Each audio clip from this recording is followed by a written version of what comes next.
My name's Phil Charlotte. You should be here for a panel on election security. I do also want to say make one more announcement. I do apologize, actually. The ACL, the American Cyber League, as we discussed before, really on behalf of the CyberBytes Foundation, Election Integrity Foundation, Disclose.io, GRIM, Nordic Innovations, and BugCrowd. ACL is excited to announce that we're hosting a election research in our lab. So I talked about the ACL labs being built upstairs. We're dedicating space for that. And what that means is you now have a brick and mortar location as well as the ability to remote in, connect in from remote. And that's in coordination with one of our bandwidth partners.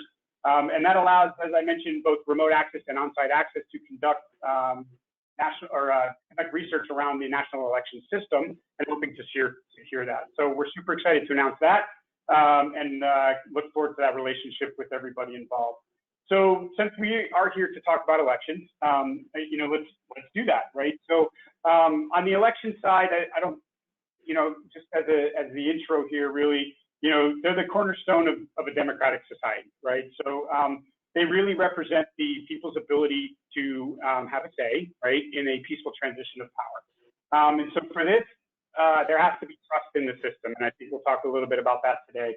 And then I purposely use the word system because it's a very complex interaction of people, of localities and technology and processes as well. So I think it's going to be a great conversation. So to have that, we put together this panel here today. What I will do is I'll introduce each of you by name, and then I will give each of you a couple minutes.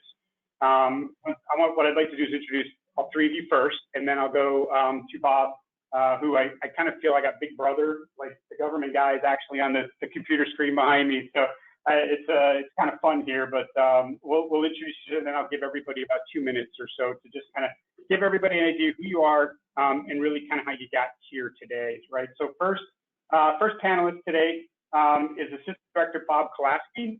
He's behind me, but he should be on your screen as well. Bob's here from the Cybersecurity and Infrastructure Security Agency within the Department of Homeland Security.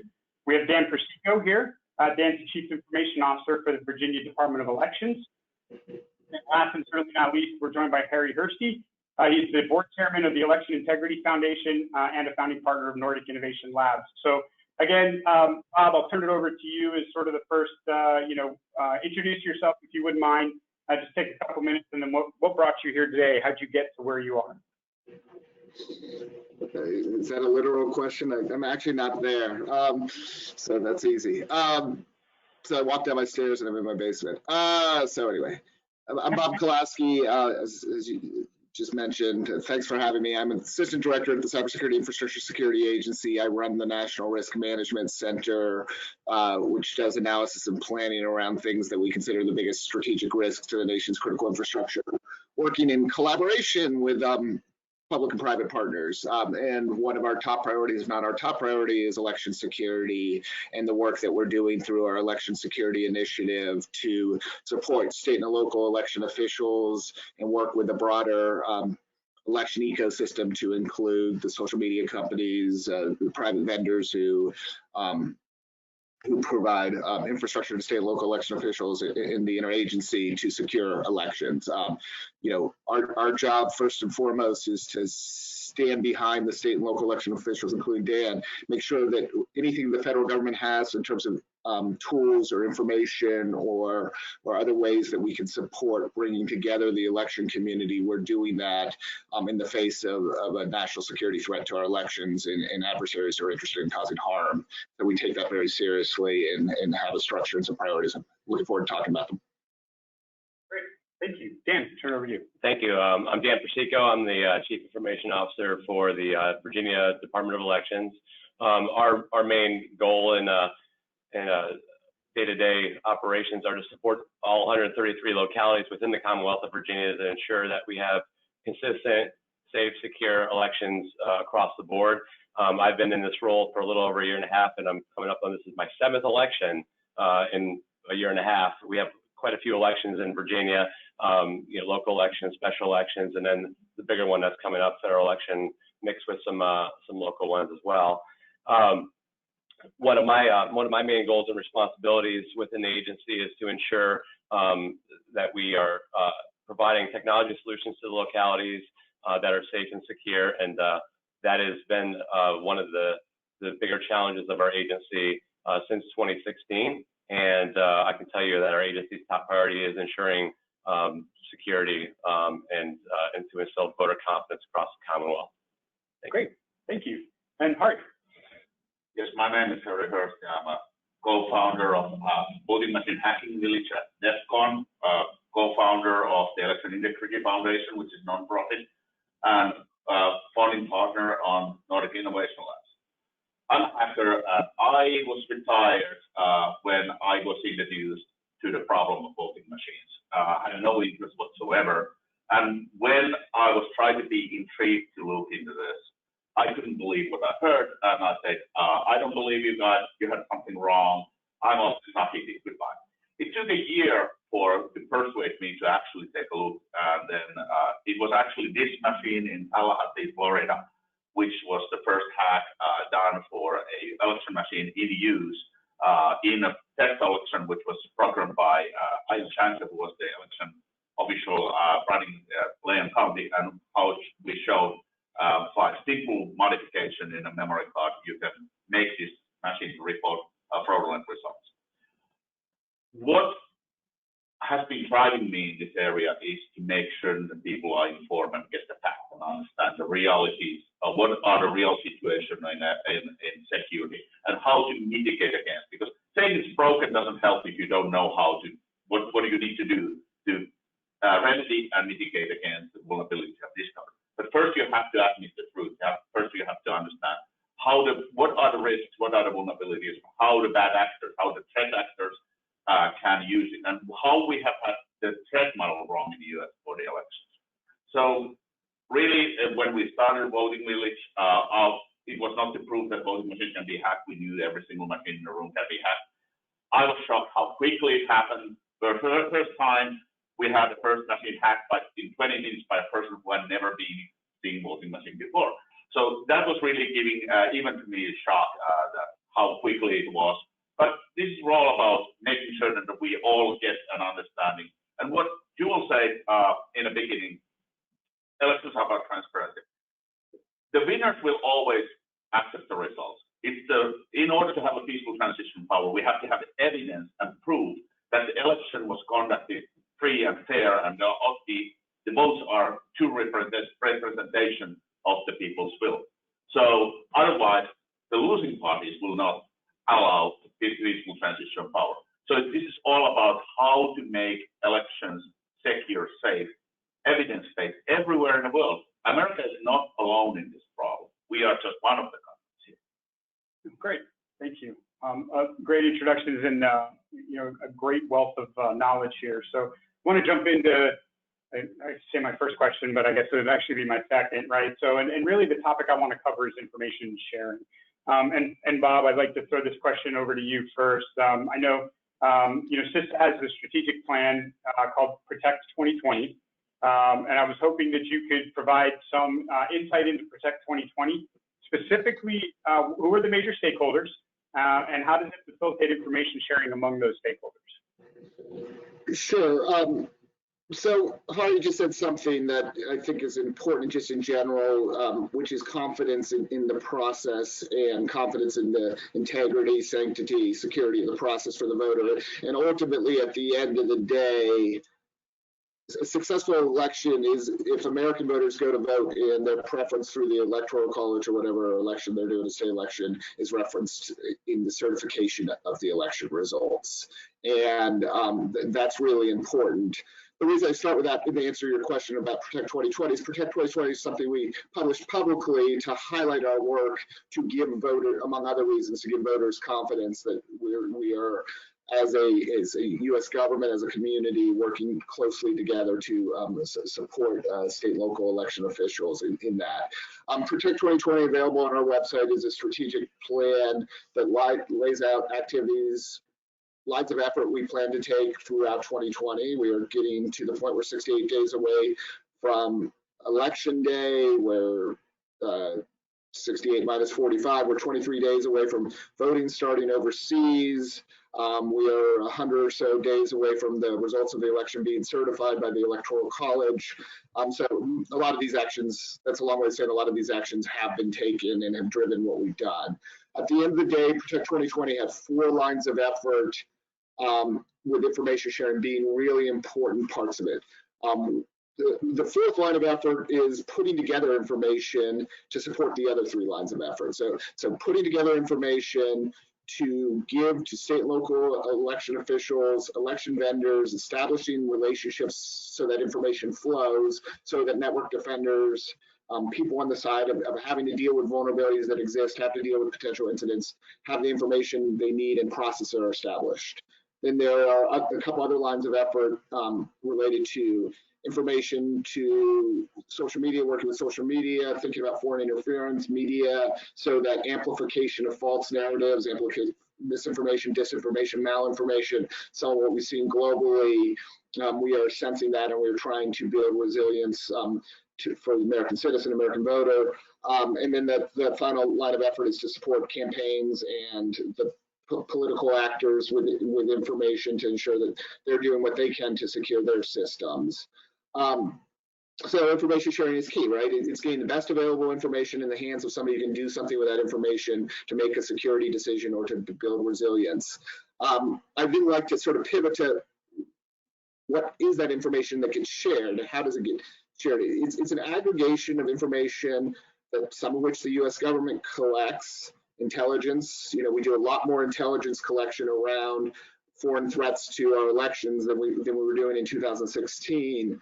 Some of it is law enforcement type information, investigatory information, the FBI, primary source of that, who sees things through their state of investigating cyber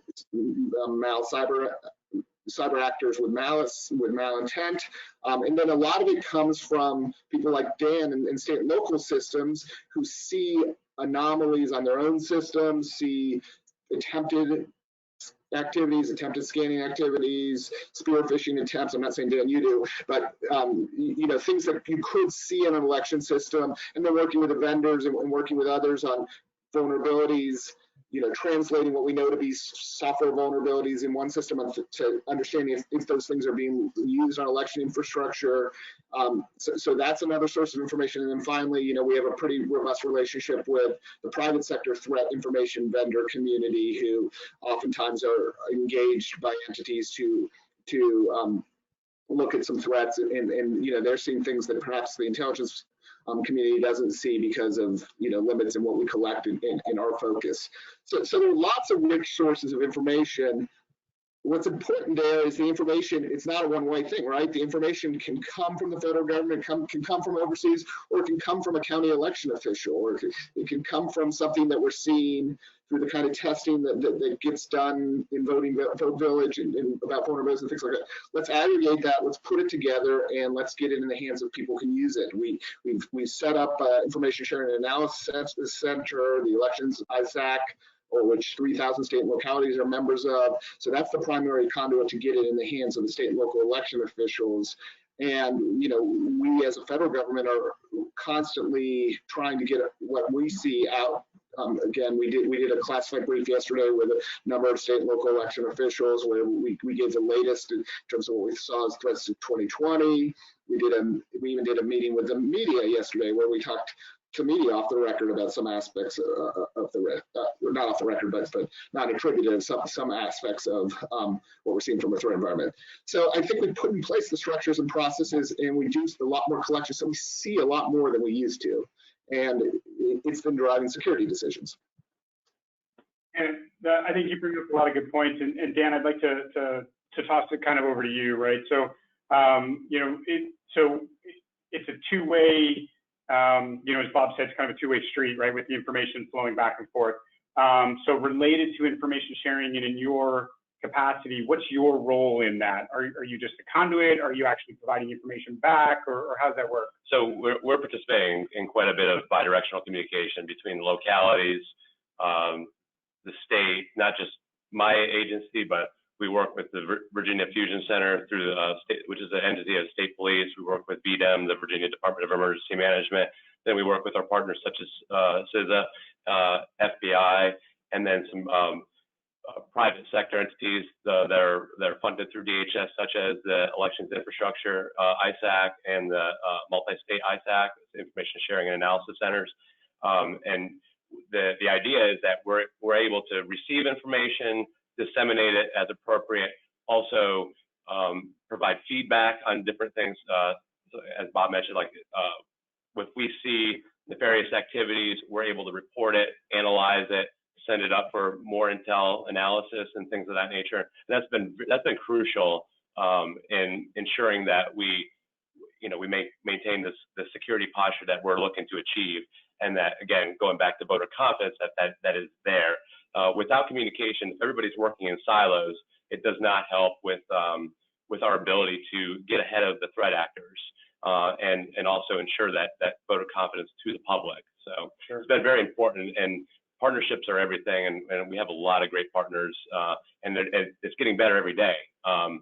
Even working with the Elections Infrastructure and MS-ISAC, both those entities are constantly looking at ways of improving communication flow. They're providing tools to areas such as localities which may not have as much resources available to them. So having those partnerships is crucial to being successful, and I think we've done a great job, and we continue to do great work to improve on that. Okay. So I know we have Bob here, the federal guy, but I mean, we'll put you on the spot. Be honest, is it actually working? Are you getting information? I believe it is working. Okay. I believe that is actually very successful. Okay. And it's not, even in the year and a half that I've been working for the Virginia Department of Elections, it's getting better. And all these entities that we work with, these partners of ours, they're always open to feedback. If we say, hey, this would be helpful to us, can you do that? They'll generally take that feedback and correct the course or add to whatever we need. So it's been very helpful and very positive experience from my perspective. Great. So Harri, I'd like to throw one over to you related to information sharing. And we mentioned the Election Infrastructure ISAC, right? And so really the question is, what role should non-government agencies or the private sector play? And is the EI ISAC enough? So American voting technology vendors actually are selling their equipment international. One of the largest systems sold, their launch customer was State of Mongolia. Mongolia, those who don't know, is between China and Russia. It's very much a trouble spot in the world. So since the machines are sold internationally, used internationally, it means also the knowledge of all the vulnerabilities, misuse, and threats are known internationally. The fact that U.S. is the spotlight, and in the U.S. that's a focus, you should understand that the knowledge is international, both for the good and bad. Every other domain we fight a war, land, sea, underwater, air, space, they are natural domains. Cyberspace is the only domain which is man-made and without laws of physics and without borders. So we are in a very unique environment when we look the cyberspace. Also, it's greatly asymmetric. If a foreign nation would show up with a couple of ships and put tanks on the shore and start doing land invasion in continental US, we wouldn't expect the military to be fending them off. But in elections, we actually the frontline local election officials who don't have the resources, have a will to defend, but don't have the resources. And knowledge is the most important weapon.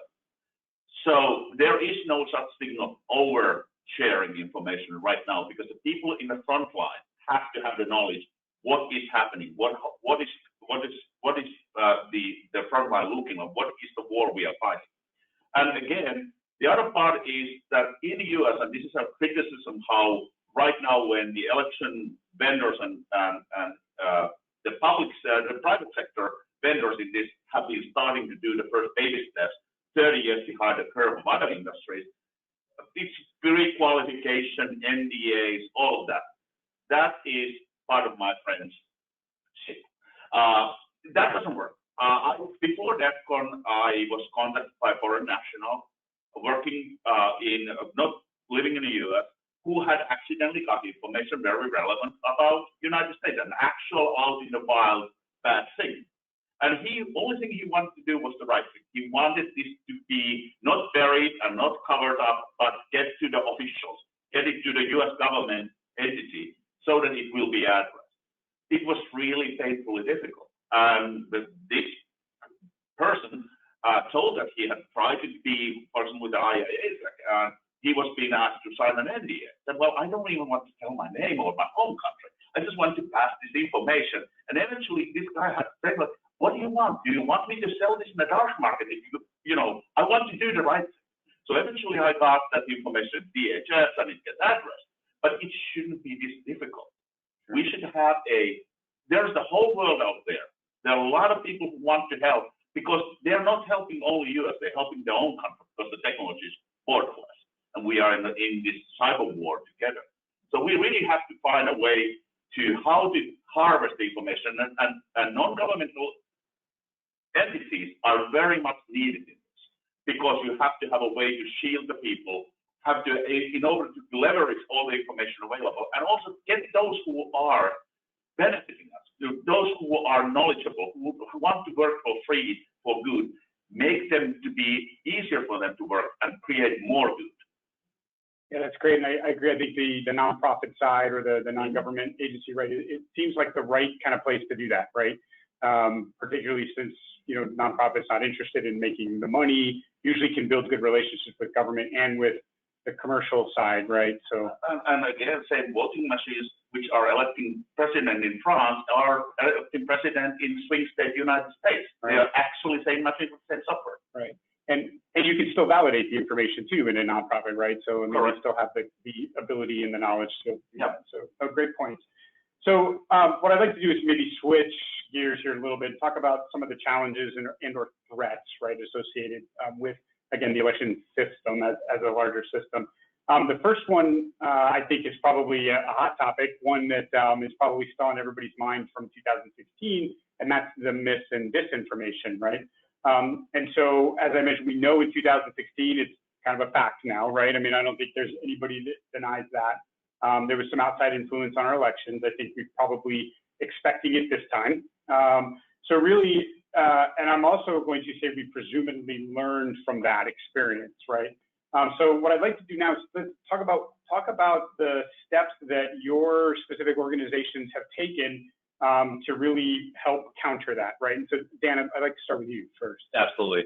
So I've been asked many times before about how do I feel about election security? And as a cybersecurity professional, you know, it's not that I'm not concerned about whether somebody can penetrate a firewall or they can, you know, hack into a single voting machine. That's been less of my concern, big picture wise. It is obviously, you know, we have to make sure that we build our systems with the, you know, proper security controls. I've been pushing for massive amounts of cybersecurity in depth, if you will, you know, as creating layers of security on all of our systems, working to help localities with building their own cybersecurity programs. That's been, you know, efforts that we've been taking, but that doesn't stop the ability for somebody to say something that could lead to a voter being disenfranchised, such as, hey, you know, your polling place has changed, and they see it on a social media outlet, and it's brought to our attention. How do we deal with that? And so going back to partnerships and communications, lines of communication, that's been the forefront to get ahead of misinformation and disinformation campaigns. First, knowing that, you know, those are occurring regularly, having interactions specifically with CISA and the FBI, learning about them from the top level of government, and then also reporting when we see something. And government entities are not the only individuals that, you know, are going to help in that. We need to have partnerships, and we do have partnerships specifically in Virginia with, you know, organizations like Twitter and Facebook, where we can call them and say, listen, this was reported to us by a constituent, or we noticed this ourselves, and having the ability to have that removed or corrected, things of that nature are really important. One thing I always I tell my family, my friends all the time, you know, don't always trust everything you see blindly. You know, if it doesn't necessarily sound right or something, look into it. Did it come from an official source? Is it on an official government website, or is it just somebody, you know, spreading a rumor on a social media platform. It is very important that we do that critical thinking when we approach anything, honestly, but specifically around elections. If you read something that doesn't sound right, go to the source, call your local election official, ask. They can then report things that are out of play, and then we can report it up and then get information out to everyone else, let them know that this is happening. So again, I go back to the partnerships being critical in stopping misinformation, disinformation. Great. I think I have 2 points here. One thing is that we don't have a human firewall, and that's something which our education system has failed. Social media came so quickly, but the psychological warfare, and we had a Cold War, which is ideological war. So we never developed a way to train us to have a human firewall. And we also are using right now in the media, in lump terms, we are basically the propaganda, misinformation, disinformation, and malinformation, while all these terms have a very specific use and meaning. Propaganda is for me to convey you an idea you didn't have. Malinformation, misinformation is to take maliciously or other means your idea which you have and undermine. Disinformation is the most dangerous because all of those were tactical. All of those before are for specific use, tactical tools to undermine certain things. Disinformation is decades, and the whole idea is mental virus.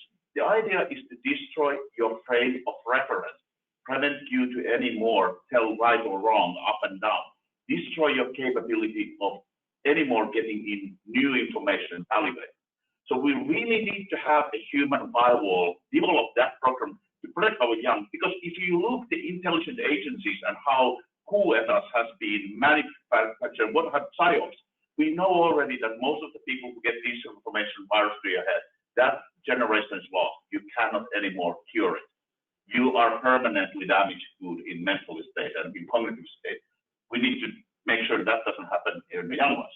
The other part is, this whole thing is referring to other part. We are overly focused into this voting machine and casting the ballot. Election system in technological framework is humongous. It starts from voter registration, electronic poll booths, everything to do campaign, how the races and campaigns are actually, I'm not talking about political campaigns, that management, ballot definition. Then there's the actual casting of the ballot and tallying. Then there's a reporting system, election night reporting, all of that, canvassing. There's a myriad of systems. And if we think that there's an election office has an ID department, an ID department has security practice. That's not reality in most of the US. In most of the US, they don't even have in a local election a permanent ID people, no permanent security people. Everything is outsourced, volunteer-based. This is a resource issue. The local election officials need access to the knowledge, information, and help. And this is one of the reasons in non-profit side where we have cyber search and unhack the ballot initiatives to pair local election officials with hackers and security researchers who can provide them information and knowledge, help them for free. Great. And so Bob, I'd like to give you an opportunity to answer that as well, right? So again, presumably we've learned that from the previous 2016 campaign. And so what has, maybe if you could provide some insight into what CISA has done since 2016. Sure. So misinformation, malinformation, let's start with where Dan was, as it relates to the actual voting process, the mechanics of voting, right? The secretaries of state and state election directors and local election officials are the authorities there. So we push folks to the trusted voices to make sure that you get accurate information about participating in the democratic process. More broadly, of course, what we saw in 2016 and continue to see is foreign actors looking for every way to gum up our political debate and amplify issues that can cause so unrest, et cetera. We partner closely with the FBI, work with the social media companies, have a lot more transparency, that they're looking for a lot more anomalous behavior, just like I was talking about earlier. They're passing it to us, to the extent we have intelligence that helps them find anomalous behavior. A lot of this is automated and is tracked. Got a hammer on them to enforce their terms of service. Enforce, what all that sort of does is push the nation states into having to try to do things that are more sophisticated. Of course, information warfare, as Harri sort of referenced, is not new, and it's not only social media, but they have to do more sophisticated things because we've sort of hopefully beaten down some of the more obvious ways to do that, or they do really less sophisticated things and just throw a match on a debate that we're having here in the country on, whether it's related to protests or, COVID response or things like that. So we recognize that, we've all sort of pushed the message that think before you link, going to what Dan was saying, how about think before you forward, think before you repost some piece of information, make sure that you're to accept that I can get to a citizen to convince them to don't do the Russians work for the Russians, or don't do somebody who's trying to cause harm. For us, take national pride in American voters decide American elections. We're doing a lot of sort of public campaigning around themes like that, getting awareness and trying to build that. It's going to take, there's generational elements of getting to people to know how to recognize good information on social media, and this is going to get more complex over time, but we want to take it on. Yeah, and so it sounds to me that in typical, I'll say, cybersecurity fashion, right, the adversary evolves, right? But it also sounds to me like we're evolving. And then again, just to make the point again, that it's all about the communication, right? So we find something new, we communicate it out to the localities, and vice versa, right? So it sounds like that's the plan, and it seems to be working, right? So that's good. I'd like to I mean, the second part of sort of the threats, if you will, is really on the cybersecurity side, right? So Harri and everyone, really, as you heard me mention earlier, we've got a great relationship with the Election Integrity Foundation. We've got some of your voting equipment here in the facility, and then you've started 2 HBO specials. The first one was Hacking Democracy. More recently, it was Kill Chain. In both of those, you highlight some specific and general vulnerabilities in the hardware, right? So now we're kind of talking the hardware piece. So what progress has made since Kill Chain? Because I think in talking to you, that was actually, it took a while to get out, right? So it's been a year or maybe 2. What progress has been made on closing those vulnerabilities that have been disclosed in either of your 2 specials? So the Hacking Democracy came out 2006, and the Kill Chain came out in March this year, just when the coronavirus has started. The problem we have faced right now is that the voting machine we have here is the one which I had in 2005 and disclosed the vulnerabilities. That same machine with the same software is still in use. And it's still in use, give or take 20 states in next presidential election. Nothing has been fixed. When we wrote, was one of the researchers when we wrote Everest report for Secretary of State Ohio, which was published in end of 2007, most of those vulnerabilities, if not every single one, are still in use somewhere in the US, and even deployed as a new deployment. So we have to get better in fixing this. However, every voting system we have today, every voting system we will have in the foreseeable future can be hacked. So this is not when Ronald Reagan borrowed the Russian rover, trust and verify. This is distrust and absolutely verify. So the path out of this is already known. Hand-marked paper ballots. We in the United States have a uniquely complex elections. So most of the places, unless very small rural counties can't come, but we need to use technology. We need to use voting machines to tabulate those paper ballots. But we cannot trust the machines. So you have to have a mandatory risk limiting audit. Risk limiting audit is there's a lot of misconceptions. And there are a lot of people who claim that they are doing risk limiting when they don't. This is an education. But this is our way out. We go back to the paper ballot. We do use the computers to produce the results, and then you verify the results by risk limiting audit. As a European origin person, it's incomprehensible for me that the losing party or losing candidate or supporter losing ideas has to request and even pay for audit. That should be a mandatory service.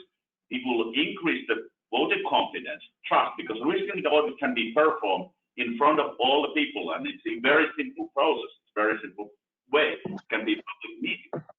This is the way to restore public trust and restore trust to the election, and this is cheap and easy. So the good thing here is a lot of states are already going that way.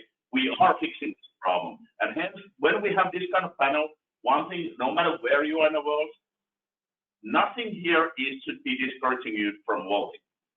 If you are eligible to vote, please vote. If you have a friend who don't have a right to take them to vote. Help everybody vote. And when you vote, vote every race through the ballot.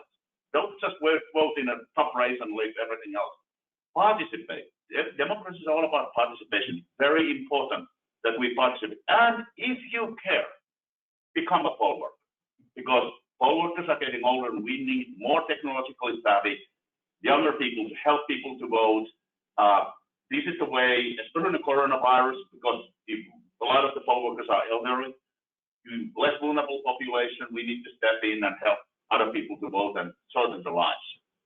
Couldn't agree more, Harri. Yeah, I was going to say my father-in-law is a poll worker, but then you mentioned they're getting older, and I'm not sure he wants to be put in that category. So we'll leave that one there for now, and hopefully he doesn't look at the recording. But yeah, so Dan, let me throw it over to you, right? So you're the guy on the front lines, right? So what threats do you see? I mean, how are you mitigating or helping to mitigate these vulnerabilities? So a lot of what Harri said is actually something that Virginia's been doing for a while. First, we got rid of DREs, years ago, and we are using paper ballots that are scanned, and that is providing us with audit trail. So if there's any question, we always have that paper audit trail in the end. And we are recently been implementing risk limiting audits within Virginia as well. So we're really proud of that, and we're going to see that become more mature over time as we just starting that. It's a kind of a new concept, so that's a good thing. And I think the other piece when it comes to voting systems, specifically tabulation device and poll books, we've been there's been a lot of pressure from what happened in 2016 and on for the vendors to start changing the way that they're working with the customers. In Virginia, we did a whole we revised our certification process. We're using the EAC's guidance, their updated guidance going forward and then adding to that within our certification process, and really holding the vendors accountable to meet standards that once weren't met, including air gapping. And I'm talking about true air gapping, making sure that there is no wireless access, or I'm sorry, wireless access, I guess, points or anything like that within the device, wireless cards, I guess was what I'm looking to say, and things like that. Making sure that that's completely removed from the architecture with any new system. So when we're buying new systems, we're getting things that are more secure, and we're not using 30-year-old, 20-year-old technology. This is actually a wonderful thing. I was about a year and a half ago helping one Secretary of State, and the Secretary sent me to one of the key counties in a swing state, and the people there were very nice, and they were saying, I don't understand why you came here to look our security. We are completely unhackable. All our systems are totally air gapped. We only use Wi-Fi. And I started laughing because I thought it was a brilliant delivery of a joke. And they looked at me like I would have 2 heads and 3 hands, and couldn't understand why I was laughing when I realized that they were joking. That's what they thought air gapping is. That's actually really funny. So Bob, I wanted to give you an opportunity to answer that, and the way I had framed my question or on my notes was I think we almost sort of answered from the evolution point, right? Like the threats are evolving. But I mean, if there's anything you'd like to add, like how is CISA, addressing the threats, and I'd like to give you that opportunity now. Yeah, I mean, I don't know that I have a ton to add that hasn't been talked about. I think the Virginia case study is a good case study of what we're seeing. you know, it does take investment and maturity of the system and of the professionals who are responsible for that, and money helps. And you know, there's been more money put there, but more money is going to help in terms of investment in state and local IT companies. That some of the margins that the election vendors use, you know, maybe don't have as much security as they would with better margins. So you know, a real renewed commitment by folks who have the responsibility to fund and appropriate the conduct of elections will help elevate security, and then, you know, follow the VVSG from EAC, follow the CIS security controls that come out through the Election Security ISAC, you know, learn from vulnerabilities that are disclosed and do best practices. I think that's all important. So you know, I think that's good. We got to recognize that any system, right, certainly any sort of as diffuse the system, there's going to be cyber incidents that happen from time to time. Those cyber incidents should not become systemic and should not be considered all significant. And, you know, building some resilience into the process, auditability is important. You know, being prepared to deal with incident response, you know, having a backup plan if a ransomware attack happens, all that's important. So it's not just about, you know, securing the system. It's recognizing that you should raise your level of security, but things are going to happen from time to time, and having a plan to make sure that doesn't mean that elections are going to be impacted. You touch a really important point, because one thing about cyber incidents is they do happen, and people who are indirectly impacted should get knowledge about those. The people who are in a local election environment.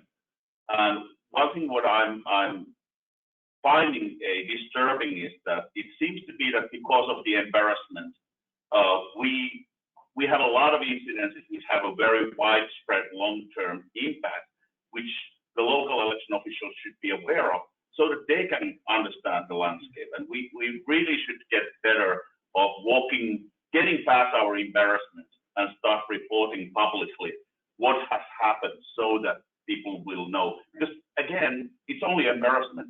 The people on the other side, they already know what they did. Right, good point. Well, so we've got about 10 minutes left. I failed to mention at the beginning, if you had any questions for the audience out there, to submit them before I go on to another question that I have. Do we have any questions from the audience? And he's looking intently at his screen. So as he's looking at his screen, I mean, you know, I would just sort of follow on to that last segment, right? It's almost, as much as you hate to say it, it's almost becoming just a fact of life, right? But I mean, at the end of the day, if you work in cybersecurity, you work on computers, that's a fact of life as well too, right? I mean, it doesn't matter whether it's an election system, an office system, it's vulnerable, right? And I mean, I think people tend to just get a little, I almost hate to say they'll get used to it, right? But so if you take that tack, you say, okay, we'll get used to it. I mean, how do you keep people not used to it, right? Like, how do you keep people's awareness up that, hey, there are threats, whether it's from misinformation or if it's from the technology? Like, any recommendations for, you know, somebody to just sort of to stay up on that? Are we talking like the public? Yes, the public. Sorry, yeah, public. I mean, it's always yeah. It's always important to, again, keep informed, you know, through, you know, trusted sources about what is happening, and then, you know, dig deeper. That's what I try to do myself personally. That's like the best guidance I could probably offer in that realm. Okay. I think one thing is to understand the timelines. Which is not funny because it's true, is that there's two kinds of organizations: the ones who have been hacked and the ones who don't know they have been hacked. The average time in Europe from breach to discovering the breach is about 100 days. The average time, according to the FBI in the United States, from breach to discovering the breach is about 300 days. The average time of reporting the breach when it has been discovered in the US is 50 days. So the timeline in the US, in average, from breach to disclosing the breach is a year. So when right after a election or any kind of thing, in 10 days, people are yelling, nothing happened here. So how do you know? The don't embarrass yourself into making statements you cannot even possibly know.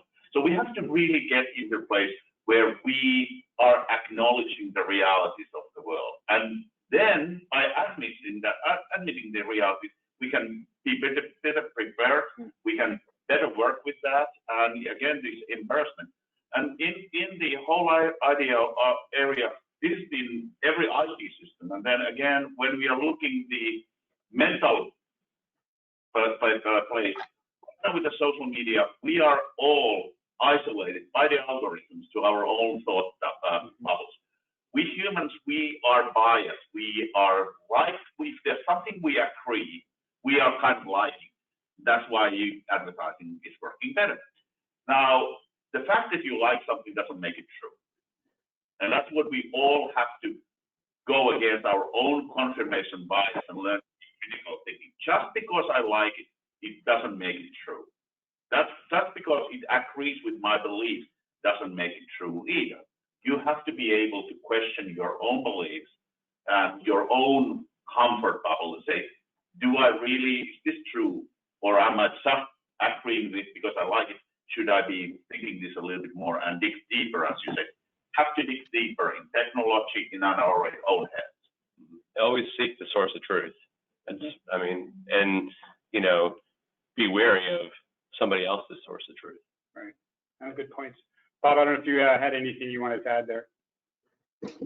No, I'm good at it. I appreciate that. Our simple mantra between now and election day for the voter is plan, participate, and be patient. And I think we've heard some of those themes there. Plan what you're going to do so that you're able to vote successfully, participate in the process, whether it's a poll worker or other ways, be an active participant in democracy in ways that hopefully are the high ethical standards that we're just talking about, and be patient.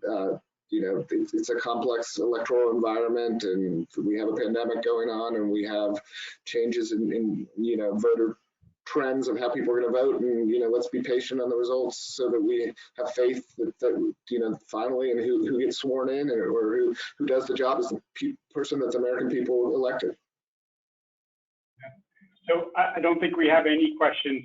So if you're good with that, Bob, I'll actually use that as your closing sort of remarks, unless you want to add something else. And if not, I'd offer both Dan and Harri the opportunity to get one last thing out. I think we're good. So Dan, if you had anything you wanted to. I don't really have a whole lot. I will say that, again, from 2016, we've come a long way. And as a voter personally, I feel confident, at least within the state of the Commonwealth of Virginia, that we're doing our part to again make sure that every vote counts and taking the best action and only looking to improve. Great, thank you for having me. Oh, thank you for being here. I would leave with a couple of thoughts. First of all, mail-in voting has been used during the Civil War, World War I and World War II. That system has been used in a time when there's active hostile war entity who might want to influence. So there are a lot of safeguards in that system. And of course, every system has problems, but mail-in voting is safe. And at this time, I don't think it's a permanent solution. It shouldn't be, because there's things which are close to you where mail-in voting has problems, like you can be coerced by your spouse, by your local environment, but there's no evidence ever of a widespread fraud. So mail-in voting, when we are in a pandemic, way to go. And then after that, when we are getting more normal, we will look into what is the way forward there.